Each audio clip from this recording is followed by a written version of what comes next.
आपके जीवन में ऐसा लगने लगे कि हाँ बहुत कष्ट है, कर्जा भी बढ़ गया, तकलीफ़ें भी बढ़ गई, बहुत दुख भी बढ़ रहा है, कहीं परिवार सही नहीं चल रहा है, तो प्रयास करते रहा करो। हफ्ते में एक बार एक चावल का दाना जल के पात्र में डाल लिया, एक काली मिर्च जल के पात्र में डाल ली और उस जल को ले गए, थोड़ा सा चंदन का छींटा डाल दिया, ले जाकर शिव जी को समर्पित कर दिया। शंकर को जल चढ़ाने के लिए 5 स्थान हैं जहाँ शिव को जल चढ़ाया जाता है और शंकर उस जल को स्वीकार करते हैं, जिसको पंचगंगा कहा गया। 5 स्थान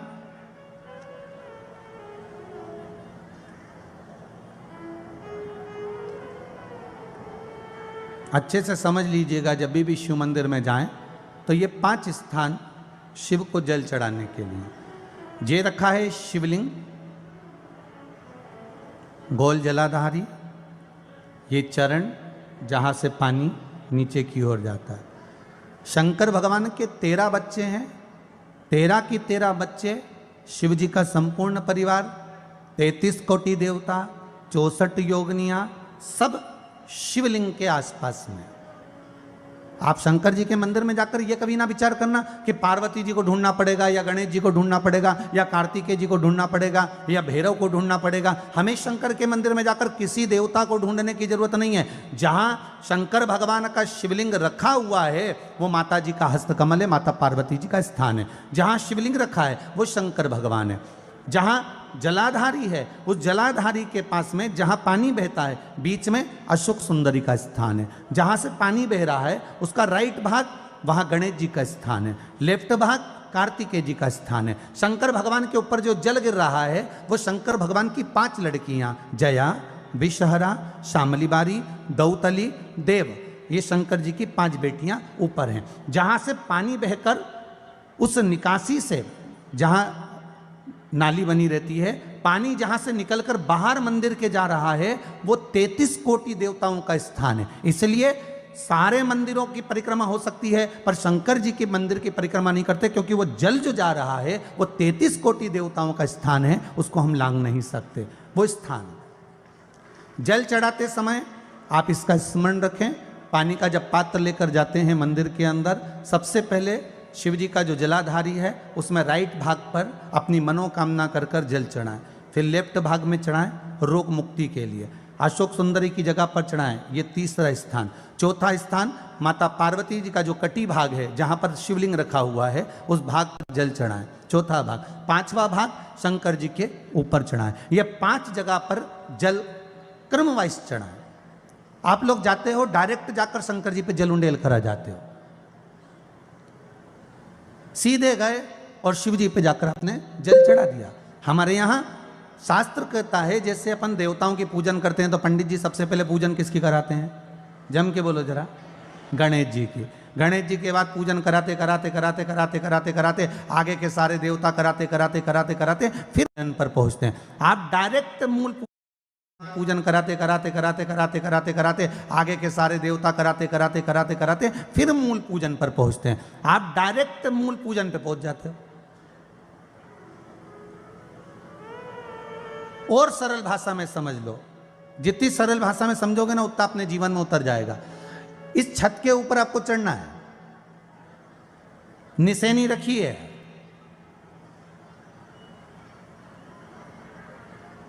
पाए लगे हुए हैं, आप कैसे चढ़ोगे? एक एक पाए पर पांव रखकर चढ़ोगे कि डायरेक्ट पहला पे रखोगे और आखिरी पर? जम के बोलिए जरा, एक एक पाए पर पांव रखोगे ना कि धीरे धीरे हमको चढ़ना है। उसी तरह शिव मंदिर में पहुंचने के बाद पहला गणेश स्थान, कार्तिकेय स्थान, अशोक सुंदरी का स्थान। अशोक सुंदरी के स्थान पर जल क्यों चढ़ाया जाता है? क्योंकि भगवान शंकर की सबसे छोटी लड़की जो है वो अशोक सुंदरी है। और ये जो छोटी लड़की है अशोक सुंदरी, ये नारी को अखंड सौभाग्यता का वर प्रदान करती है। कौन सी नारी को? किस नारी को अखंड सौभाग्यता देती है? तो महाराज शास्त्र कहता है जिस नारी के भाग्य में लिखा होता है कि इसको वैधव्य होना है इसके पति को समाप्त होना है। अगर वो नारी अशोक सुंदरी वाली जगह पर जल चढ़ा देती है तो पति पर अगर काल भी मंडरा रहा होता है तो माँ अशोक सुंदरी महाकाल से कहकर काल को टाल देती है। वो अशोक सुंदरी का स्थान, वो माता अशोक सुंदरी का स्थान।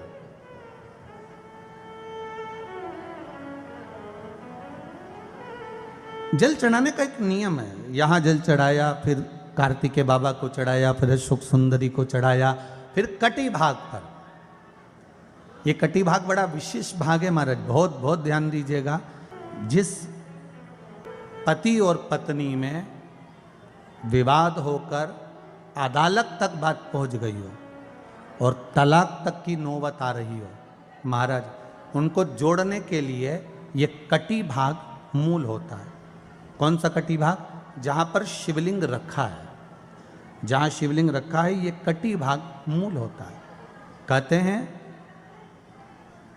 5 सोमवार लिंग पुराण वर्णन कर रही है, 5 सोमवार कटी भाग पर जहां शिवलिंग रखा हुआ है, 3 उंगली में मक्खन लेकर कटी भाग पर मात्र फेर देने पर और उस पर 7 जगह चंदन लगा देने पर पति और पत्नी का संबंध कभी समाप्त नहीं हो सकता, वो जुड़कर ही रहेगा, प्रेम बढ़कर ही रहेगा। कटी भाग का बड़ा बड़ा महत्व है महाराज। शिवलिंग के कटी भाग पर स्वयं मां जगतजननी जगदम्बा अपने हस्त कमल पर भगवान शिव को झेली हुई। धर्म पत्नी से संतान नहीं, औलाद नहीं, बड़े दुखी है, बड़े दुखी।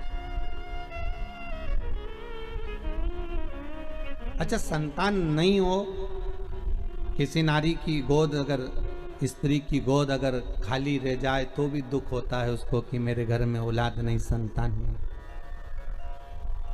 हम कई बार कहे, आज फिर कहते हैं, ये टेस्ट भी बाद में कराना, सारी जांचें बाद में कराना। एक बार शंकर का भजन कर कर देख लो। सब जगह से अगर हार जाओ और सारे रिपोर्ट आपकी आपने सब दूर दिखा ली तो एक बार शंकर पर भरोसा कर कर तुम रुका जी का नाम लेकर सफेद आंकड़े की जड़ को शिव जी पे से रजस्वला धर्म के 7वें दिन 21 बार घुमा लो।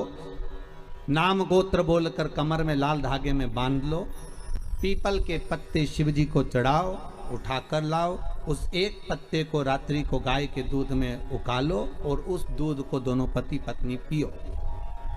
साथ रहिए, समय आएगा, बाबा चाहेगा तो 3 या 4 महीने में गर्भ ठहर ही जाएगा।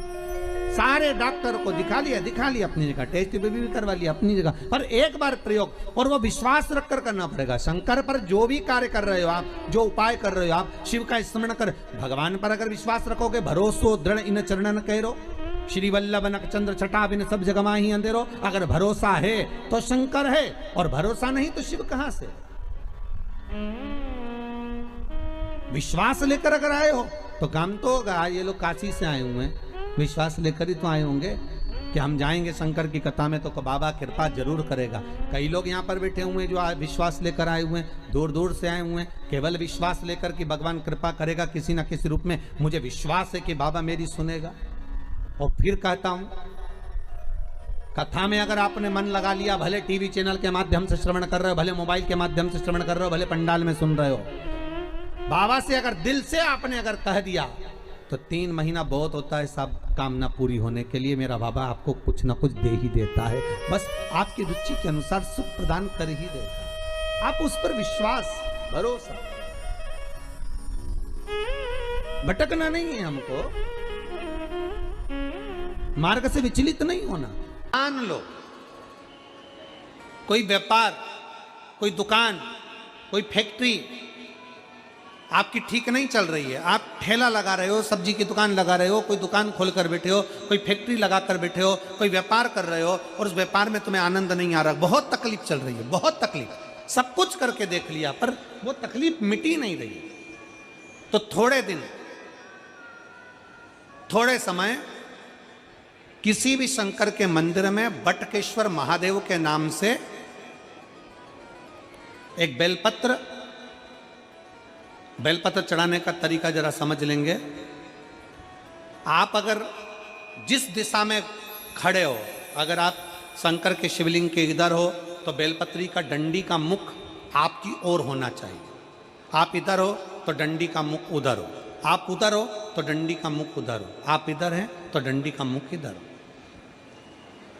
बटकेश्वर महादेव के नाम से शंकर जी के मंदिर में एक बेलपत्री पर डंडी का मुख अपनी ओर होना चाहिए। जो डंडी है इसका मुख अपनी ओर।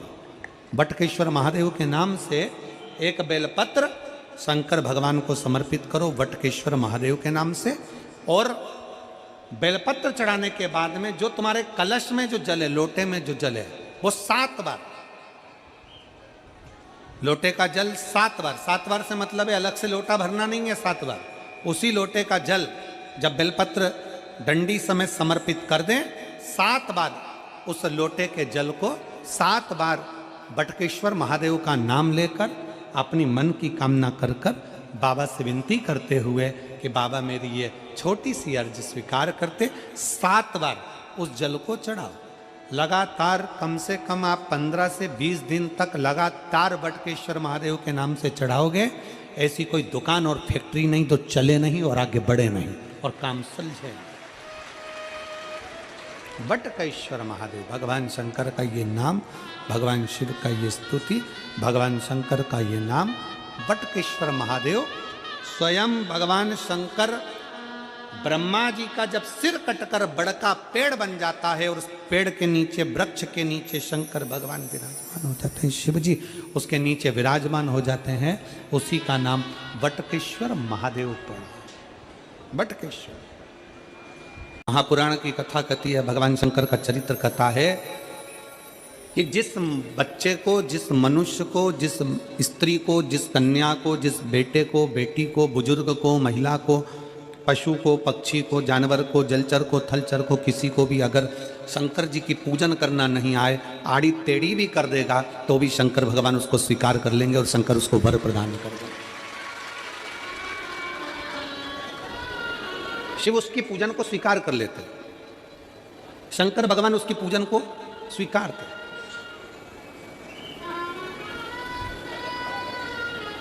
कोई दुनिया में आकर तुमसे कह देना कि मैं बहुत बड़ा, मैं इतना विद्वान हूं कि मैं भगवान की पूजन सबसे अच्छी करता हूं। अगर कोई तुमसे आकर कह दे कि मैं सबसे ज्यादा विद्वान हूं, शंकर जी का अभिषेक मैं बहुत अच्छे से करता हूं। कोई तुमसे आकर कह दे कि मेरी पूजन में कोई कमी नहीं रहती, मैं इतनी अच्छी पूजन करता हूं।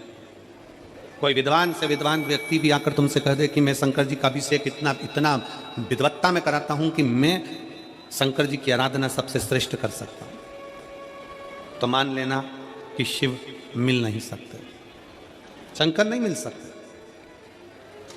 शिव जी की पूजन वही स्वीकार है जिस पूजन में थोड़ी सी कमी रह जाए। पूजा की थाली लगाकर पशुपति व्रत करने के लिए तुम मंदिर में गए, पूजा की थाली लगाकर तुम शंकर जी के मंदिर में पूजन करने के लिए गए, 16 सोमवार की पूजन कर रहे थे, संकट सोमवार की पूजन कर रहे थे, सोमवार का पूजन कर रहे थे, प्रदोष का पूजन कर रहे थे, सोमवार की अष्टमी का पूजन कर रहे थे, शिवरात्रि का पूजन कर रहे थे, सावन महीने का पूजन कर रहे थे। पूजन की थाली में सारा सामान जमा लिया तो भी मंदिर में जाकर कोई सामान याद आए तो समझ लेना कि तुम्हारी पूजन भगवान शंकर ने स्वीकार कर लिया। और मुझे विश्वास है मेरी जीजियों पर, मुझे विश्वास है मेरी बेटियों पर, मुझे विश्वास है मेरे बेटाओं पर और मेरे जीजाओं पर। मेरी जीजियों ने, मेरे जीजाओं ने, मेरी बेटियों ने तभी तो मंदिर में पूजन करी होगी। बोलो करी कि नहीं करी किसी मंदिर में जाकर पूजन? जम के बोलो जरा, करी है ना? और आपकी पूजन की थाली में, आपके पूजन की थाली में कुछ ना कुछ कमी तो रही होगी ना। कभी माचिस रह गई, कभी दिया रह गया, कभी अगरबत्ती रह गई, कभी कंकु लाए थे कंकु रह गया, कभी चंदन रह गया, कभी कोई जनेऊ रह गया, कभी सुपाड़ी रह गई, कभी कोई प्रसाद रह गया। फिर याद आया मैं तो ये घर छोड़कर आ गई, मेरे घर पे रह गया, अब क्या करूं? शंकर जी की कथा कहती है कि शिव उपासना में अगर तुम्हारी थोड़ी सी कमी रह जाए, समझ लेना कि शंकर जी ने तुम्हारी उपासना को स्वीकार कर लिया। और यह केवल तुमसे ही मतलब नहीं है,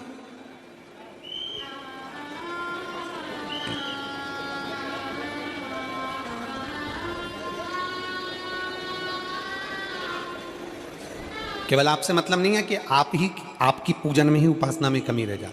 ये शंकर भगवान का वर है, ये शिव जी का वर है किसको? भगवान नारायण को। जिस समय पर नारायण ने संकल्प लिया था कि सावन के महीने में 108 कमल के पुष्प रोज समर्पित करूंगा, सुनिए कथा सबने, 108 कमल के पुष्प भगवान नारायण ने संकल्प लिया कि मैं भगवान को रोज दूंगा। रोज 108 कमल के पुष्प मंगवाते देते। सावन का आखिरी दिन था, सावन का आखिरी दिन, और सावन के आखिरी दिन भगवान नारायण 108 कमल के पुष्प लेकर भगवान को चढ़ाने के लिए जैसे ही बैठे, जैसे ही चढ़ाने के लिए बैठे, वैसे ही एक कमल का पुष्प कम रह गया। लक्ष्मी जी से कहा जाओ जल्दी से कमल का पुष्प लाओ। लक्ष्मी जी कमल का पुष्प ढूंढती रही, नहीं मिला। सब दूर देखा, सारी जगत में देखा, पर कमल का पुष्प लक्ष्मी जी को नहीं मिला। लक्ष्मी जी को कमल का पुष्प नहीं मिला। आखिरी में पूजन की थाली में कमल का एक पुष्प कम रह गया। भगवान नारायण ने अपना आंख निकालकर भगवान शंकर को समर्पित कर दिया। क्या निकालकर समर्पित करी? अपनी एक आंख। और जब भगवान ने अपनी एक आंख निकालकर भगवान को समर्पित करी, उस दिन का नियम है आज तक, अगर पूजन की थाली में कोई कमी रह जाती है, पूजन में कोई कमी रह जाती है, तो एक आंख मतलब आखा चावल। आखा चावल जानते हो आप लोग? जम के बोलो जरा। आखा मतलब पूरा। हम आंख तो भगवान को नहीं दे पा रहे इस संसार सागर में, कलिकाल में। एक आंख के बराबर आखा चावल, एक आखा चावल पूरी पूजन होने के बाद शंकर जी को समर्पित कर दो। शिव भगवान नारायण की आंख के बराबर उसको स्वीकार कर लेते। भगवान शिव उसको स्वीकार कर लेते, शंकर भगवान उसको स्वीकार कर लेते, शिव उसको स्वीकार कर लेते। भगवान नारायण ने एक आंख भगवान शंकर को दे दी। शंकर भगवान ने अपना सुदर्शन चक्र भगवान विष्णु को दे दिया। भगवान शंकर त्रिनेत्रधारी हो गए और भगवान नारायण सुदर्शन चक्रधारी हो गए। सुदर्शन चक्रधारी 108 कमल के पुष्प में से एक पुष्प अगर छुपाने वाला कोई था तो वो देवाधिदेव महादेव थे। शंकर भगवान ने कहा भगवान विष्णु से, हे नारायण, आपके कमल के पुष्प को, एक पुष्प को मैंने छुपाया था। आज मैं वर देता हूं, जो शिव की आराधना करेगा, जो शंकर की आराधना में बैठेगा, उसकी पूजा की थाली में जान करके नहीं तो तुम घर पे कोई सामान जान करके छोड़ जाओ, जान करके नहीं, लेकर सब जाना। पूरी पूजन की थाली में अगर कोई कमी रह जाती है, शिव कहते हैं उसकी पूजन को मैं स्वीकार कर लेता हूं, उसकी पूजन को मैं स्वीकार। जान करके कोई कार्य नहीं करना है अपने को। नहीं तो तुमने सोचा कि पूजा की थाली में सब कुछ रख लूं, एक सामान घर पे छोड़ दूं। सीवर वाला महाराज जी बोला है, ऐसा काम नहीं करना। कई लोग जान कर जब घर से निकलते हैं तो कोई शुभ शकुन करना रहता है तो जान करके शुभ शकुन करते हैं। गाय को घेर के लेकर आएंगे, बछड़े को घेर कर लेके आएंगे कि आज ये जा रहे हैं तो इनके सामने से दूध पीती हुई बछड़ा और गाय निकलेगी तो शुभ शकुन होगा। अब वो तो अनायास कोई शुभ शकुन हो जाए, अचानक से कलश लेकर कोई स्त्री निकल जाए।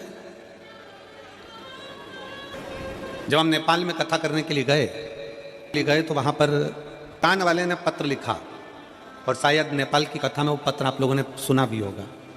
उस दुकान वाले ने अपने पत्र में लिखा कि गुरुजी, मेरी दुकान बिल्कुल नहीं चलती थी और मैं किसी देवता पर भरोसा नहीं करता, मैं कहीं नहीं जाता,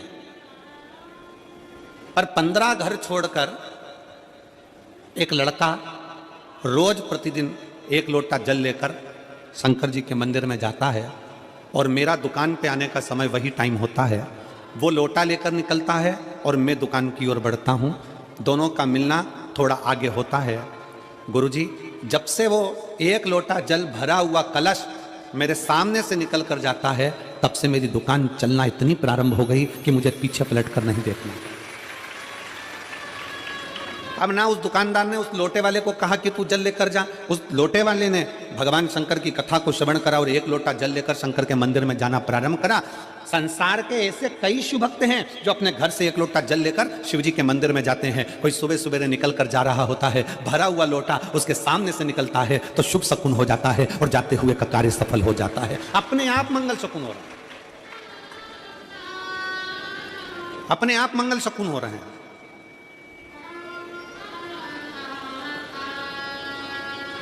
ना जाने कितनों के कार्य अपने आप हो रहे हैं और कर का हो जाता है और शिव उसको स्वीकार कर लेते हैं। लंबी बाती का प्रमाण अलग होता है। लंबी बाती क्यों लगाई जाती है? भगवान के मंदिर में दीप में, देवियों की पूजन में, लक्ष्मी की वृद्धि के लिए।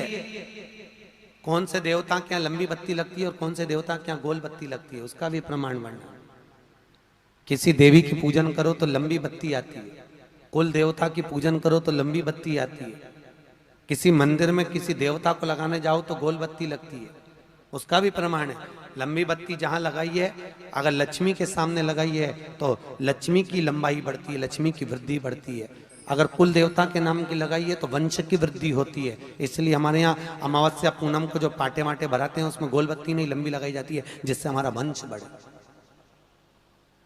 नवरात्रि में देवी जी की जो बाती लगाई जाती है वो लंबी लगाई जाती है, गोल नहीं। क्यों? क्योंकि जिससे माँ हम पर कृपा बना कर रखे, हमारा वंश खूब बढ़े, हमारे यहाँ लक्ष्मी की वृद्धि हो। स्थिर बाती, गोल बाती लगाई जाती है ब्रह्मा के मंदिर में, इंद्र के मंदिर में, देवता के मंदिर में। तुलसी के सम्मुख में लंबी बाती नहीं लगती, तुलसी के सम्मुख में गोल बाती लगाई जाती है महाराज, जिससे स्थिरता का भाव केंद्रित हो। स्थिरता का भाव की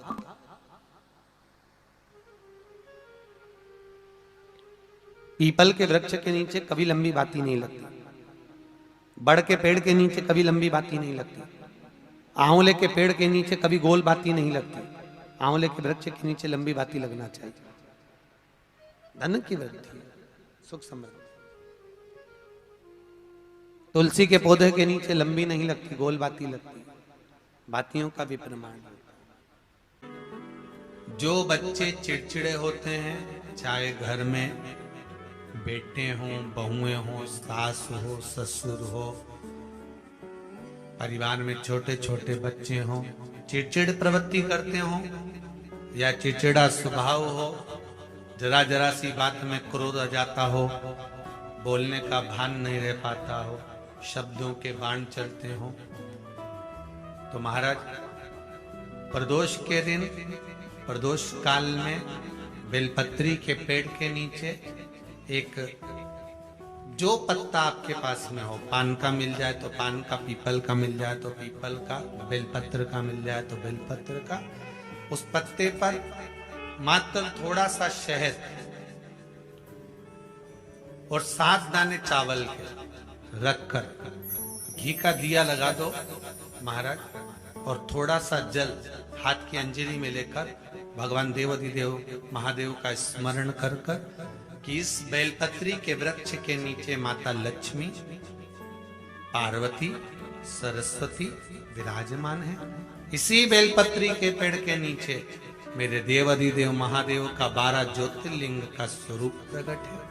उनका स्मरण कर कर जल चढ़ा दीजिए और उसका स्मरण कर लो जो चिड़चिड़ प्रवृत्ति करता, क्रोध करता, जिसको बोलने का भान नहीं होता हो, सम्मान नहीं देता हो, अपशब्द कहते हैं, उनका स्मरण कर कर आप छोड़ेंगे। एकदम एक प्रदोष करेंगे, दूसरे प्रदोष तक तो आपको कोई दिक्कत ही नहीं। 2-3 प्रदोष कर कर देखिए, बाबा कृपा करें। बच्चों को पढ़ने का कह रहे हो, पढ़ने बैठो, पढ़ने बैठो, पढ़ने बैठो, पढ़ने बैठो, तो एक आध प्रयास बच्चों के लिए भी कर लिया करो कि भाई ठीक है।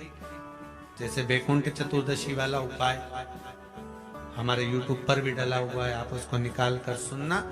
बैकुंठ चतुर्दशी के दिन प्रयास करना, बच्चे लोग विद्या में प्रबल होंगे।